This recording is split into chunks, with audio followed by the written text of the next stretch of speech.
কি বলবেন বলুন, এটাই তো পাকিস্তান একটা রোগ স্টেট। পাকিস্তানের মতন এরকম একটা জঙ্গি রাষ্ট্রে থেকে আর কি আশা করা যায়? ধর্ম দেখে দেখে মহিলারা সিঁদুর পরে থাকলে তাদের হাজবেন্ডদের মেরেছে, কালমা পড়ো এই বলে তাদেরকে মেরেছে। তো সেই জায়গায় তারা আমাদের ধর্ম দেখতে চেয়েছিল, আমরা তাদের কুকর্মের সঠিক জবাব আমরা দিয়েছি। এবং আগামী দিনে এই যে রেজিস্ট্যান্স ফ্রন্টই বলুন আর যেই ফ্রন্টই বলুন, সমস্ত ফ্রন্টকে মানে একদম দুর্মুষ করবে ভারতবর্ষ। তারা আবার নাকি বলছে রিট্যালিয়েশন করছে। কিসের রিট্যালিয়েশন? ভারতবর্ষ এমন একটি রাষ্ট্র যা আজ অবধি অন্য কোনো রাষ্ট্রকে, কোনো বিদেশকে ভারতবর্ষ অ্যাটাক করেনি। সরকার হিসেবে তার সরকার, ভারতের সরকার এটার যোগ্য জবাব দিয়েছে এবং সেটা আমাদের প্রতিরক্ষামন্ত্রী তিনি কনভে করেছেন যে 100 জন মারা গেছে, তার জন্য আমি সরকার এবং আর্মি সকলকে আমার সাধুবাদই জানাই। এরা হচ্ছে একটা ফ্রিঞ্জ।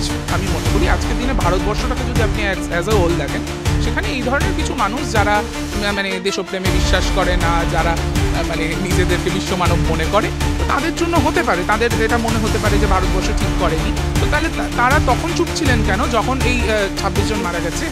অপারেশনটার মধ্যে ছিল। সকলকে আমি জয় হিন্দ স্যালিউট জানাবো। এর বাইরে আমি তাদেরকে ক্লাসিফাই করতে চাই না। আর্মিতে যখন যায় সে একজন ভারতের সেনা, সে একজন ভারতের সৈনিক, তার কোনো সে মহিলা না পুরুষ না এই পরিচয়গুলো আমি দেখতে চাই না। ভারতবর্ষ আত্মরক্ষার্থে যোগ্য জবাব দিতে জানে এবং দিয়েছে এবং দেবে, যেই সরকারই আসুক। এটা আমার মানে স্পষ্ট বিশ্বাস। এবং বিজেপির এই যেই ট্রোল বাহিনী যারা এগুলো করছে, তাদের কোনো নাম নেই, দেখবেন আননেমড প্রোফাইল, ফেক প্রোফাইল। সেখান থেকে তারা এই জিনিসটাকে একটা আরও মানে এটা মানে বিশাল করে একটা দেখানোর জন্য তারা এই জিনিসটা করছে। সেটা কোনো প্রয়োজনীয়তা নেই। এটা পাকিস্তানের ওপর হামলা নয়, এটা জঙ্গিদের ওপর হামলা। ইতিমধ্যে আমরা জানি যে সিঁদুর অপারেশন করা হয়েছে এবং এখনও পর্যন্ত যেমনটা রাজনাথ সিং বলেছেন যে সেই অপারেশন শেষ হয়নি। প্রথমে তো আমি আপনার কাছে জিজ্ঞাসা করবো যে আপনাদের এই অপারেশন নিয়ে, অর্থাৎ যেটা আর্মির তরফ থেকে বলা হয়েছে এবং প্রতিরক্ষা মন্ত্রকের তরফ থেকেও যে পেহেলগাঁওতে যে ঘটনা হয়েছে তার প্রতিশোধ নেওয়া হলো এই অপারেশনের মাধ্যমে, এটা নিয়ে আপনাদের কি প্রতিক্রিয়া? দেখুন, প্রথম থেকেই তো আমরা চাইছিলাম যে নৃশংসভাবে তারা ভারতের বেশ কিছু সিভিলিয়ান্সকে, ট্যুরিস্টকে যেরকমভাবে এই টেররিস্টরা মেরেছে, তার একটা প্রতিবাদ এবং প্রতিশোধ আমরা চাইছিলাম।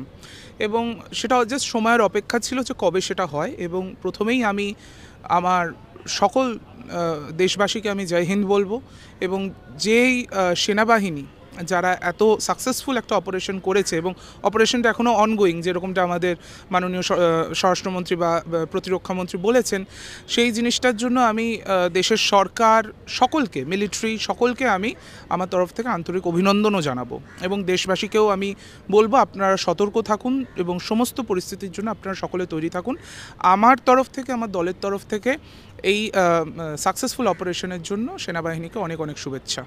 এই ঘটনার বা এই অপারেশনের পরেও আমরা দেখতে পাচ্ছি সীমান্তে, যেখানে পাকিস্তান এবং মূলত ভারত সীমান্তে এখনো পর্যন্ত গুলিবর্ষণ চলছে। এখন পর্যন্ত 15 জন সাধারণ নাগরিক মারা গেছে, প্রায় 30-এর উপরে তারা আহত হয়েছেন। এবং যেটা ভারতের তরফ থেকে দাবি করা হচ্ছে যে স্কুল স্টুডেন্টের উপর নিক্ষেপ করা হচ্ছে, তাদেরকে টার্গেট করা হচ্ছে। কি বলবেন বলুন, এটাই তো পাকিস্তান একটা রোগ স্টেট। পাকিস্তানের মতন এরকম একটা জঙ্গি রাষ্ট্রের থেকে আর কি আশা করা যায়? পাকিস্তান এতদিন দাবি করে এসেছে যে তারা নাকি এই যে জঙ্গি, এই যে টেররিজম, তার নাকি ভিকটিম, এটাই তারা চিরকাল বলে এসছে। তো ভারতবর্ষ তো পাকিস্তানের ওপর অ্যাটাক করেনি। ভারতবর্ষ কিসে অ্যাটাক করেছে না, পাকিস্তান এবং পিওকেতে যে সমস্ত জঙ্গি ঘাঁটি আছে সেগুলোকে উড়িয়েছে। প্রায় 100 জন জঙ্গি মারা গেছে। তো সেটা নিয়ে পাকিস্তানের তারা এত কুমিরের কান্না কেন কাঁদছে? তাদের এত না, এটা তো একদমই মিথ্যা কথা। অত্যন্ত প্রিসিশনের সাথে সমস্ত জঙ্গি ঘাঁটিগুলো উড়িয়েছে, সেগুলো লস্করে তৈবা বা বিভিন্ন যেই জঙ্গি গোষ্ঠীগুলো। তো পাকিস্তান তাদেরকে এতদিন ধরে পুষে রেখেছিল কেন? তার মানে পাকিস্তান স্পন্সর করে এই টেররিজমটাকে। সেই জায়গা থেকে দাঁড়িয়ে এটা আরও বেশি ক্লিয়ার হয়ে গেল এবং সারা বিশ্বের কাছে ক্লিয়ার হয়ে গেল, ইউনাইটেড নেশনসের কাছে ক্লিয়ার হয়ে গেল যে পাকিস্তান এদেরকে হারবার করে। এরা সবাই ইন্টারন্যাশনাল টেররিস্ট। তা তাদেরকে উড়িয়েছে, এটা তো ভারতবর্ষের কাজ। এটা তো এবং এটা তো যে কোনো সভরেন স্টেট, ভারতবর্ষ একটা সার্বভৌম রাষ্ট্র হিসেবে সে তো নিজের রাষ্ট্রকে প্রোটেক্ট করা, তার সিভিলিয়ানসদের প্রোটেক্ট করা, এটা তো তার কর্তব্য। সেটা ভারতবর্ষ করেছে। পাকিস্তানের এত গা জ্বালা হচ্ছে কেন? তার মানে পাকিস্তান এতদিন ধরে এই জিনিসটাকে পাকিস্তানই স্পন্সর করেছে, সেই থিওরিটা পুরো ক্লিয়ার হয়ে গেল। আজকের দিনে তারা আবার নাকি বলছে রিটালিয়েশন করছে। কিসের রিটালিয়েশন? ভারতবর্ষ এমন একটি রাষ্ট্র যা আজ অবধি অন্য কোনো রাষ্ট্রকে, কোনো বিদেশকে ভারতবর্ষ অ্যাটাক করেনি, কোনো দিনও প্রথম অ্যাটাক করেনি। সে জায়গা থেকে দাঁড়িয়ে আমার মনে হয় তারা এই যে বড় বড় কথা যেগুলো বলছে সেগুলোর কোনো ভিত্তি নেই, এবং ভারতবর্ষের আর্মি সর্বতোভাবে প্রস্তুত এর যোগ্য জবাব দিতে। আমরা দেখলাম যে আজকে সর্বভারতীয় যে বৈঠক হলো সেখানে রেজিস্ট্যান্ট ফ্রন্ট ইতিমধ্যে আমরা জানি যে পেহেলগাঁওতে ঘটনার পরে তারা দায় নিয়েছিল যে তারাই করেছে, তাদের বিরুদ্ধে সম্পূর্ণভাবে রাষ্ট্রপুঞ্জে মানে সকল বিরোধীদের একসঙ্গে নিয়ে কেন্দ্রের তরফ থেকে আজকে যেটা বলা হয়েছে যে তারা একদিকে সুর গড়াবে, অর্থাৎ রেজিস্ট্যান্ট ফ্রন্টের বিরুদ্ধে। সেটা নিয়ে দেখুন, এই বিষয়গুলোতে এখানেই ভারতবর্ষ আমরা বলি মেরা ভারত মহান। কেন মহান? কারণ যে কোনো ভারতবর্ষের ইন্টিগ্রিটি, সভরেনিটিকে রক্ষা করার জন্য সকল পার্টি একসাথে দেশের সাথে দাঁড়িয়ে আছে, আর্মির সাথে দাঁড়িয়ে আছে। এখানেই ভারতবর্ষ এবং পাকিস্তানের মধ্যে ডিফারেন্স। এই যে দ্য রেজিস্ট্যান্স ফ্রন্ট, তারা তো এটার এই জঙ্গি হামলা যেটা তারা করেছে পেহেলগাঁওয়ে, সমস্ত ট্যুরিস্ট যারা মানে নবদম্পতি, তারা সমস্ত তাদেরকে অ্যাটাক করেছে, তাদেরকে মেরেছে। ধর্ম দেখে দেখে মহিলারা সিঁদুর পরে থাকলে তাদের হাজব্যান্ডদের মেরেছে, কালমা পড়ো এই বলে তাদেরকে মেরেছে। তো সেই জায়গায় তারা আমাদের ধর্ম দেখতে চেয়েছিল, আমরা তাদের কুকর্মের সঠিক জবাব আমরা দিয়েছি। এবং আগামী দিনে এই যে রেজিস্ট্যান্স ফ্রন্টই বলুন আর যেই ফ্রন্টই বলুন, সমস্ত ফ্রন্টকে মানে একদম দুর্মুষ করবে ভারতবর্ষ এবং ভারতবর্ষের আর্মি।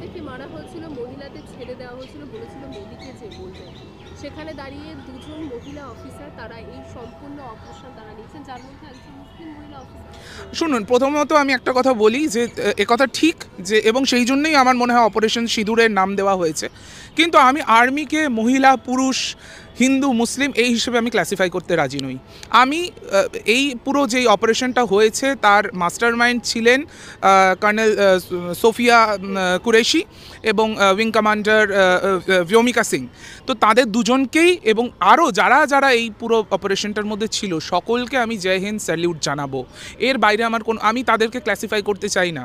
আর্মিতে যখন যায় সে একজন ভারতের সেনা, সে একজন ভারতের সৈনিক, তার কোনো সে মহিলা না পুরুষ না এই পরিচয়গুলো আমি দেখতে চাই না।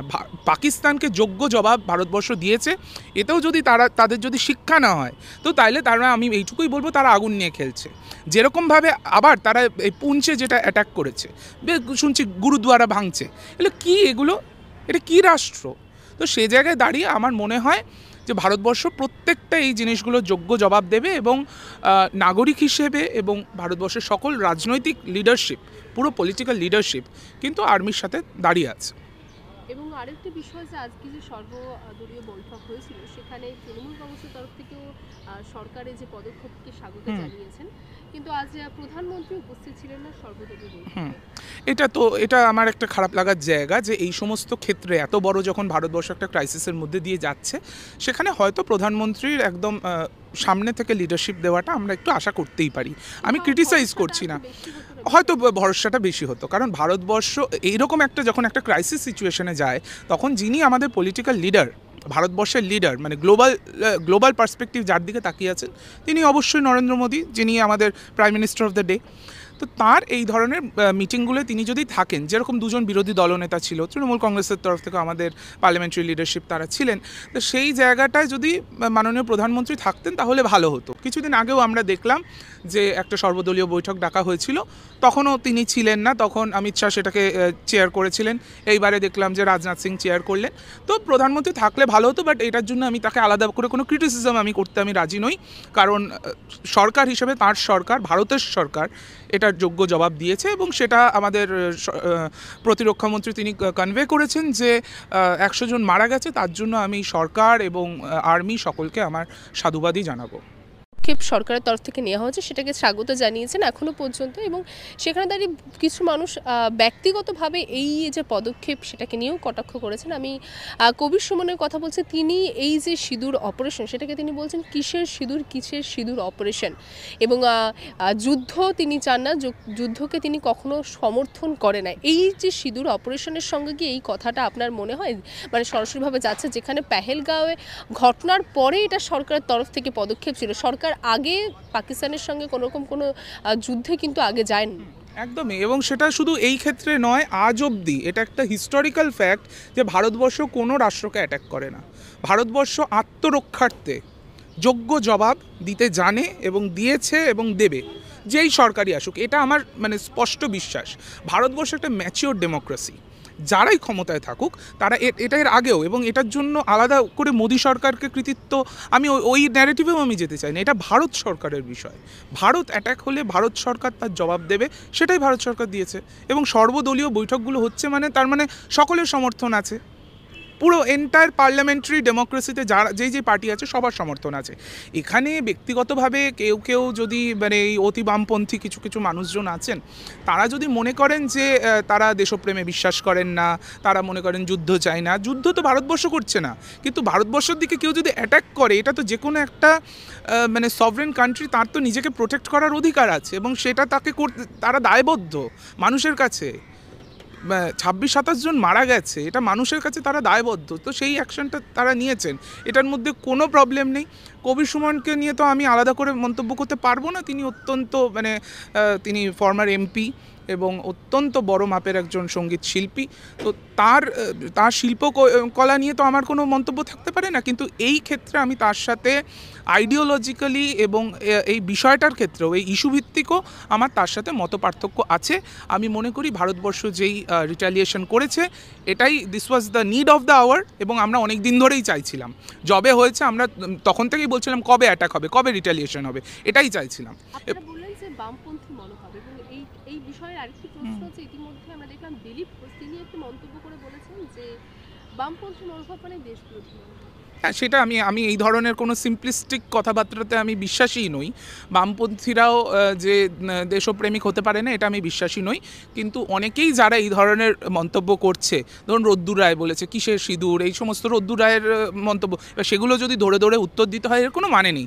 এরা হচ্ছে একটা ফ্রিঞ্জ। আমি মনে করি আজকের দিনে ভারতবর্ষটাকে যদি আপনি অ্যাজ এ হোল দেখেন, সেখানে এই ধরনের কিছু মানুষ যারা মানে দেশপ্রেমে বিশ্বাস করে না, যারা মানে নিজেদেরকে বিশ্বমানব মনে করে, তো তাদের জন্য হতে পারে, তাদের এটা মনে হতে পারে যে ভারতবর্ষ ঠিক করেনি। তো তাহলে তারা তখন চুপ ছিলেন কেন যখন এই 26 জন মারা গেছে? তখন আপনারা পাকিস্তানকে বা এই টেররিস্টদের ক্রিটিসাইজ করে কি স্টেটমেন্ট দিয়েছে? তাদের স্টেটমেন্ট খুঁজে বার করুন। কোনো স্টেটমেন্ট ছিল না। এটাই আমার বক্তব্য, এরা হিপোক্রিট। এই সেকশন এদেরকে এটার সাথে আমি বামপন্থাকে ছোট করতে আমি রাজি নই, কিন্তু এরা হচ্ছে হিপোক্রিট, এবং এই হিপোক্রেসির সাথে আমি এর পার্ট হতে পারবো না, এবং এ নিয়ে আমার কোনো আলাদা কোনো মন্তব্যও নেই। এইটুকু বলতে পারি, ভারতের যে ওভারওয়েলমিং মেজরিটির যে মন্তব্য, আমি তার সাথেই সহমত, এবং আমার মনে হয় সকলেই তাই।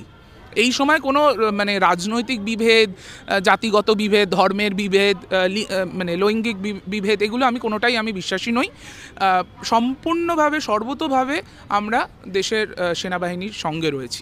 আচ্ছা, একটি শেষ প্রশ্ন করব এই বিষয় নিয়ে। এই ঘটনা হওয়ার পরে গতকালই মহুয়া মিত্র তিনি একটি টুইট করেছিলেন, সেখানে তিনি বলেছিলেন যে ভ্রান্তভাবে এই ঘটনা হয়েছে বা সেনাবাহিনীর পদক্ষেপে নিয়েছে, কিন্তু তার মাঝামাঝি গাজার কিছু ফুটেজ এখানে ব্যবহৃত করা হচ্ছে, যার ফলে মানুষের মধ্যে ভ্রান্ত ভাবনার সৃষ্টি হচ্ছে। একদম, তিনি বলেছেন যে আর্মি যেই মানে অপারেশনটা করেছে সেটাকে তিনি স্যালিউট জানিয়েছেন।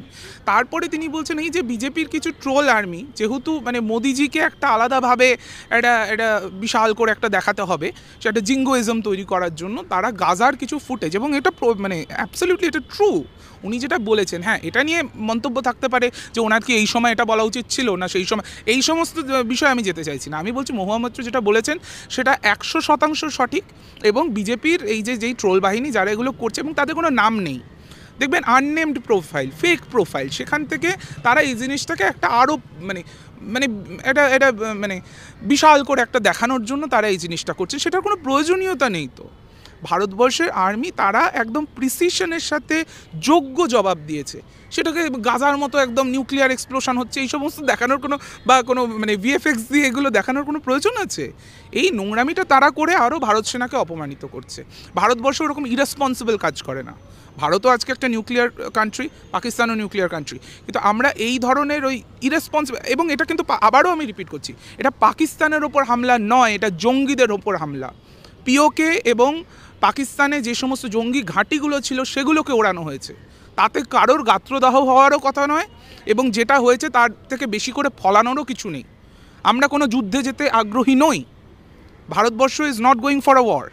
কিন্তু আমাদের দিকে যদি হামলা আসে, আমাদের সিভিলিয়ানকে যদি বারবার মারা হয়, আমরা চুপ করে বসে থাকবো না, আমরা ছোটো জগন্নাথ হয়ে বসে থাকবো না। সেই জায়গাতে আমাদেরকে একদম যা উত্তর দেওয়ার, যা প্রত্যুত্তর করার, সেটা করার জন্য আমরা সর্বতোভাবে তৈরি। এবং পাকিস্তান যদি মনে করে তারা এই জিনিসটাকে চালিয়েই যাবে, তাহলে আমি এইটুকুই বলতে পারি যে পাকিস্তানের ম্যাপটা হয়তো আগামী দিনে অন্যরকমও দেখতে হতে পারে। বাংলা হান্টের আরো খবর দেখতে নজর রাখুন। বাংলা খবর মানেই বাংলা হান্ট।